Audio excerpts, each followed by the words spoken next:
Sirens blare down the quiet cul-de-sac.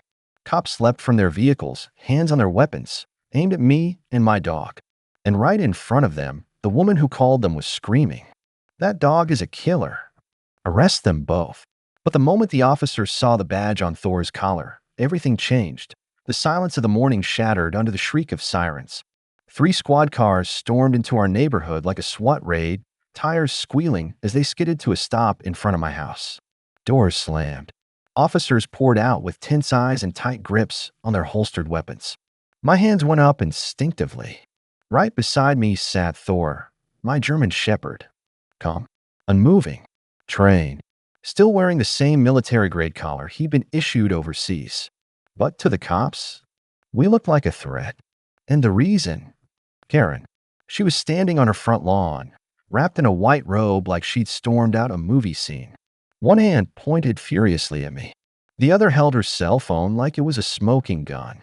"That dog is a threat to the entire neighborhood," she screamed. "He's a trained killer. He's not even licensed to be here." I didn't flinch. Thor didn't move. His ears twitched, but his eyes stayed fixed on mine, waiting for a command I didn't give. "He's not dangerous," I said quietly to the officers, but they kept approaching. Karen's voice cut through the tension like a blade. "He chased my cat up a tree. He barked at my grandson. He's wearing some kind of, what is that, military hardware. You can't bring a war dog into a suburban HOA community." I tried to explain. I really did. "Thor's retired," I said calmly, firmly. "He served 3 tours overseas. He's more disciplined than most people. He hasn't barked once since we moved here." Karen's eyes narrowed. "I don't care if he served the Pope himself. This is my neighborhood now. And I called the cops. Let's see how well your little soldier handles that." I could feel Thor's tension rise, not from aggression, but from awareness. He was reading me, reading them. He could tell something was off. The lead officer stepped closer and barked out, "Sir, step away from the animal." I didn't move. "He's not a threat. Please, just look at his collar." The officer's hand twitched near his weapon. That's when Thor slowly turned his head. The collar caught the sunlight, gleaming silver, engraved with a long ID string and an insignia barely visible unless you knew what it meant. The officer froze. His eyes locked onto the badge. For a moment, he didn't say a word. Then came the question that changed everything. "Is that Unit 3287? My breath caught. "Yes." Karen's shriek pierced the air again. "What are you talking about? What unit? Arrest them. That dog could kill someone." But the officer wasn't listening to her anymore. His partner stepped forward and gently took Thor's collar in hand, reading the inscription aloud, "United States Military Working Dog, K9 Unit 3287, Clearance Level Alpha." He looked up at me. He's still on the list. Why does he still have clearance?" I answered truthfully. "Because Thor's not just retired. He's reserved." They never pulled his status. The air shifted. Karen's mouth opened, then closed, then opened again, like she couldn't find the words. "He's a dog," she finally spat. "You're making this up. That collar could be fake." The first officer straightened, eyes sharp now. "Ma'am, that tag is issued by the Department of Defense. You just made a formal complaint against a decorated veteran." The silence that followed was thick. Karen stepped back, for once unsure of herself. And then from behind us, a 4th police cruiser rolled in, one we hadn't seen yet. An unmarked SUV. It parked without lights. The driver's door opened. Out stepped a man in a black suit, sunglasses, and a silver badge pinned to his lapel. He didn't look at Karen. He looked straight at Thor. "Is this the dog?" he asked. The officer nodded slowly. The man approached me, calm but serious. "Sir, we need to verify the dog's active clearance. This is a national matter." Karen looked like she'd seen a ghost. And Thor? He didn't move, didn't bark, didn't flinch, just sat silent, still, and waiting, like he always had. The man from the SUV was different. He didn't carry a sidearm, didn't raise his voice, didn't need to. Everything about him radiated authority, the kind that made even the local officers straighten up when he walked past. His badge glinted silver against his chest, and the embroidered seal on his coat read, "Federal Protective Services." Karen was still glued to her spot on the lawn, but the smugness had drained from her face. She looked rattled now, glancing back and forth between the man and Thor like she was trying to piece together a puzzle she never expected to exist. "I need to verify the canine's designation," the agent said to me, professionally but not unkindly. I nodded and knelt beside Thor, gently turning his collar to reveal the full serial number. The agent pulled out a secure-looking phone and began typing. No one spoke. Even the wind seemed to pause. After a moment, the agent's phone pinged. He looked at the screen, blinked, then looked down at Thor. "Unit 3287, he said aloud. "Active reserve. Defense intelligence clearance. Last active duty, Kandahar Airfield, Afghanistan. Confirmed medal recipient. Injury, shrapnel trauma, left hind leg. Honorably discharged but kept on standby." He turned to the officers. "Who called this in?" Karen immediately pointed. "Me. I did. He was walking that dog, military or not. It's not safe. I have kids. I have a cat. I have rights." The agent looked at her, expression unreadable. "And did the animal threaten you?" Karen hesitated. He barked once. At a bird. It startled my cat. That's dangerous." The officer beside her sighed hard enough to be heard across the driveway. "Ma'am, this dog has more security clearance than most of our department." Karen's jaw clenched. "I'm the head of the HOA. That means I decide." "No," the agent cut in. "It means you oversee landscaping complaints and trash bins. You don't decide anything related to national security." I could feel Thor's eyes on me, waiting, reading the moment. The agent turned back to me. "I need to ask, why didn't you notify your HOA about Thor's status before moving in?" "I did," I said calmly. "I submitted documentation. Twice. They never responded." Karen blinked. That can't be true." The officer walked to his cruiser, returned holding a printout, and handed it to her. "Email timestamp from 2 weeks before you even joined aboard," he said. "Subject line, notification of military K-9 residency. Signed. Certified. Documented." Karen's face went pale. The agent took one last look at Thor, then did something I hadn't expected. He reached out and saluted. Right hand over his heart. Palm flat. Full military respect. "Thank you for your service," he said softly. Thor didn't move, but I saw it. His ears perked, the slightest shift in his posture. Recognition. Pride. The other officers followed suit. One by one, saluting a dog that had survived more gunfire than most of them ever would. Karen backed up slowly, her voice cracking. "This is ridiculous. He's just a dog." "No," the agent said, looking at her now. "He's a soldier. And you've just filed a false police report against one." She turned red. "That's not a crime." He didn't blink. "It is when the subject holds active federal clearance." She laughed nervously, but no one joined her. "You'll be contacted," the agent said, "by legal affairs. We take these things seriously." Karen turned to the crowd now forming at the end of the cul-de-sac. Neighbors were peeking out of windows, stepping outside. Whispers spread like wildfire. And then came the words that silenced them all. "I knew it," said Mr. Delgado from across the street. "I thought I recognized that dog. He was in the news. The K-9 who pulled 3 wounded soldiers out of a convoy." Karen spun toward him. "That was this dog?" Delgado nodded, stepping closer. "My son served.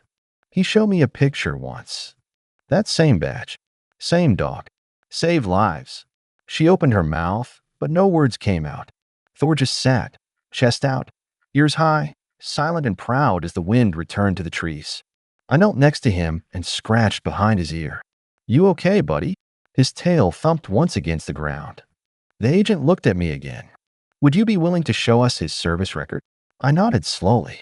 "I keep it in the house." "Let's see it," he said. "It might be time this neighborhood learned who lives among them." Karen stood frozen in place. And Thor rose beside me, his steps steady, limping just slightly on his old injury. But in that moment, he didn't look retired. He looked ready. Still every bit the hero no one expected to see in a quiet suburban street. Inside my house, everything felt quieter, but heavier. The officers followed me in along with the federal agent. Karen, to her visible frustration, was asked to remain outside.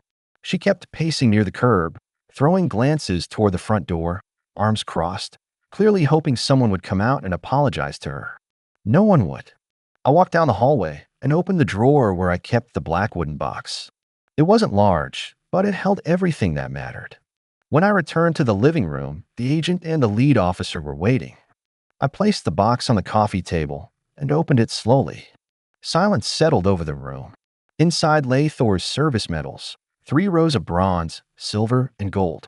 His official certificate of commendation framed, a folded American flag, and tucked in the lid's pocket, a signed letter from the Secretary of Defense, thanking Thor for his valor in saving a squad during an ambush in Kandahar.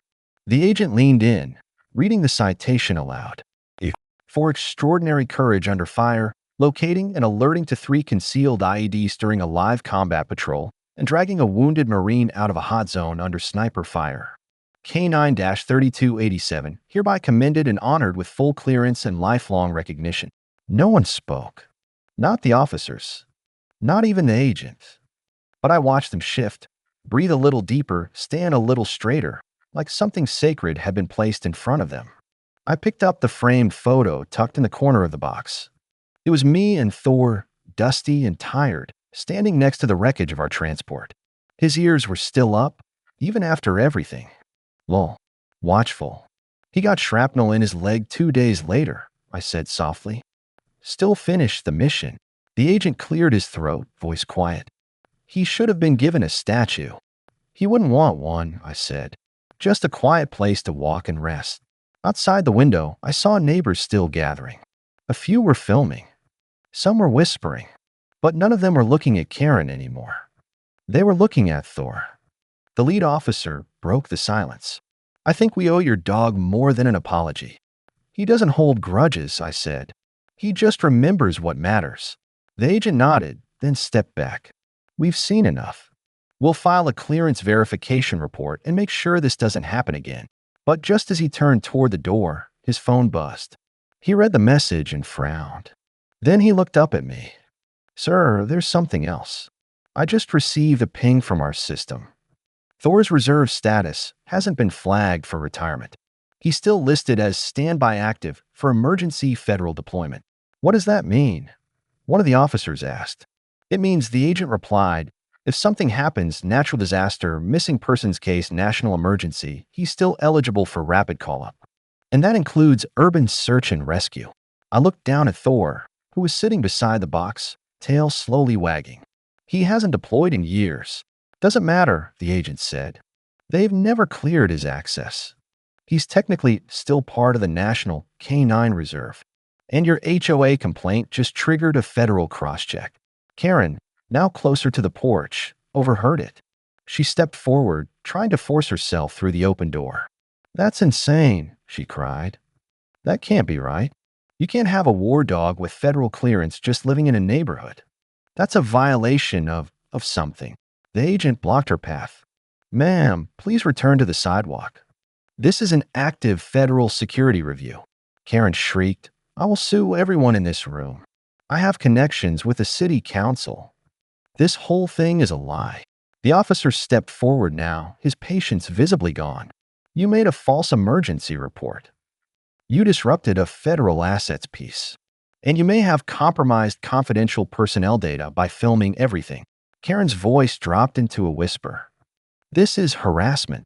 The agent raised his badge. No, ma'am. This is protocol. I stepped out beside them, Thor following me with a slow limp. As we reached the porch, he paused and sat down next to me. The crowd had grown. Someone started clapping.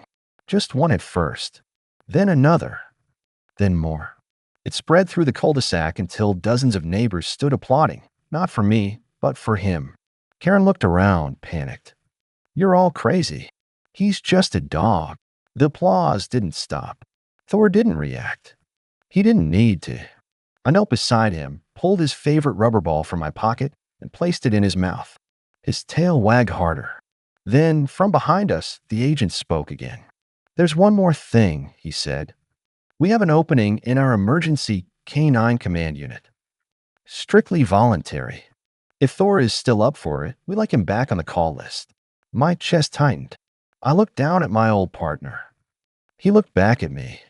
His eyes said everything. And I realized the question wasn't whether he was ready. The question was I? That night, I couldn't sleep. Thor lay at the foot of my bed, breathing slow and steady, his ears twitching every so often like they always did when he dreamed. I wondered what he saw: dunes, gunfire, his old unit. Or maybe something simpler. Just grass, wind, a tennis ball. The agent's words echoed in my head. We'd like him back on the call list. I knew what that meant.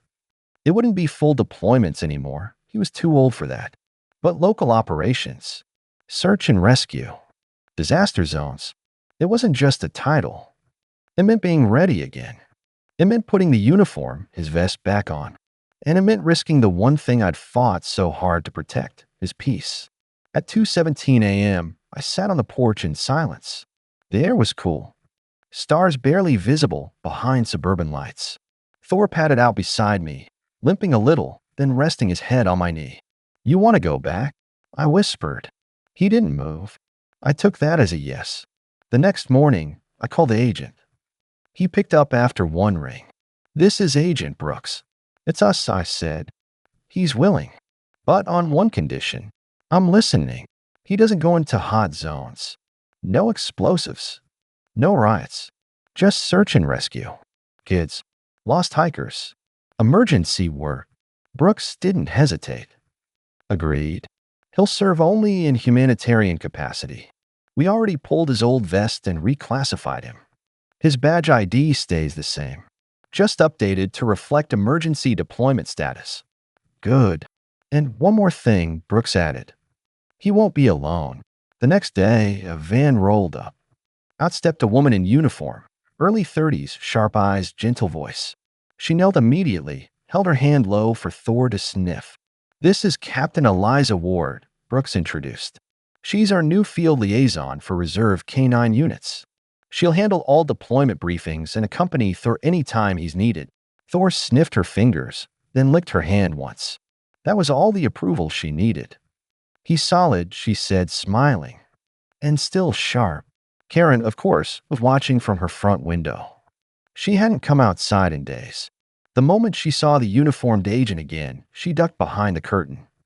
I couldn't help but smile. That weekend, the HOA board held an emergency meeting. This time they invited me. The president, a retired accountant named Mr. Lively, apologized sincerely. "We had no idea about Thor or your service." I nodded. "I'm not asking for special treatment. Just respect.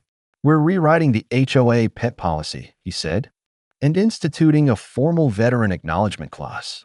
This neighborhood owes you both more than a quiet apology." Karen wasn't at the meeting. Rumor was she was facing legal review for filing a knowingly false report. I didn't care about that anymore. Thor had already moved on. 2 weeks later, the call came. A 12-year-old boy had gone missing near the hiking trails 15 miles out. Authorities had been searching for 5 hours. No success. I looked at Thor. He was already up, tail wagging, waiting by the door. Captain Ward pulled up in a black SUV. Thor climbed in like he never left service. We drove fast. At the trailhead, rescue teams cleared the area for Thor. He sniffed a t-shirt from the boy's backpack. Then he took off, slow at first, then faster, limp barely noticeable, nose to the ground. 20 minutes in, his bark echoed through the trees. They followed the sound, and there he was, curled up at the base of a ravine, cold and scared but unharmed. Thor stood next to him, licking his face, tail wagging, body tense like a statue until help arrived. The boy's mother cried when she saw him. The rescue chief turned to me. "How old is your dog?" 12, I said. "He moves like he's got a mission." "He does," I said. "He always has." That night, local news ran the story. Hero K-9 finds missing child. Once deployed overseas, now saving lives at home. The footage showed Thor stepping off the rescue SUV, tired but proud, wearing his old vest, badge gleaming. Neighbors gathered again.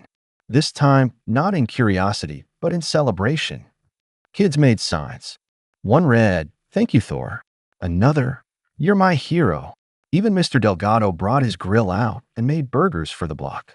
But the best moment came when a little girl, maybe 7 years old, walked up to Thor with a purple crayon drawing of him. She handed it to me shyly. "For him," she said. Thor leaned down, licked her hand gently, and lay beside her as if to say, "You're safe now." Karen didn't show her face again. But honestly, I didn't care anymore. The truth was clear. She tried to paint him as a threat, but the whole world now knew better. There wasn't just a dog. He was hope on 4 legs. And this time, everyone saw it. A month passed. Thor's name was still on everyone's lips. Parents brought their kids to see him. Neighbors who once crossed the street to avoid us now waved.